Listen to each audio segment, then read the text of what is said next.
আলাইকুম ফ্রেন্ড, আশা করছি সবাই ভালো আছেন। তো যাই হোক, আমি একটা কথা শেয়ার করবো আপনাদের সঙ্গে। আজ থেকে 2 থেকে 3 দিনের মতন আগে এটা আমি দেখেছি দৃশ্যটা। তো বারাসাত হসপিটালে দেখেছি, ঠিক আছে।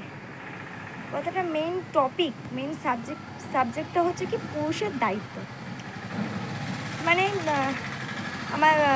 আমাদের পায়ে চোট লাগলে, পায়ে হলে একটা হুইল চেয়ারের মতন একটা কাজ করে না, বা অনেকে যারা পা ভেঙে যায় তারপরে হাঁটতে পারে না, হুইল চেয়ারে নিয়ে তাদের অনেকে রোজগার করে, কারো কাছে হাত পাতে না, তাও রোজগার করে, ঠিক আছে। তো সেই গাড়িতে আমি হসপিটালের গেট দিয়ে আমি ঢুকতে দেখছি 3জনকে।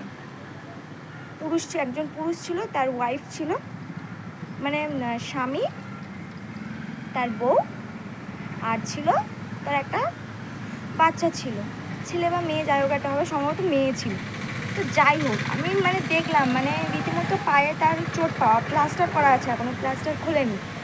আর যে হুইল চেয়ারের মতন ওই গাড়িটা করে যাচ্ছে, হাত দিয়ে গাড়িটা নিয়ে চালিয়ে যাচ্ছে। আর পিছনে ছিল বসার জায়গাতে ছিল, পিছনে বসেছিল তার ওয়াইফ, বসেছিল, ঠিক আছে।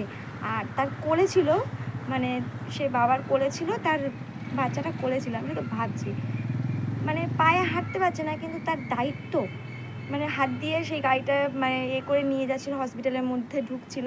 আমি শুধু ভাবছি, একটা পুরুষ, একটা দায়িত্ব কোনোদিন একটা পুরুষকে কখনোই পিছু ছাড়ে না। শুধু দৃশ্যটা দেখে আমার মনে হলো যে আপনাদের সঙ্গে একটু শেয়ার করা যাক। তো সত্যি বলতে এটাই বাস্তব, দায়িত্ব কখনো একটা পুরুষের পিছু ছাড়ে না।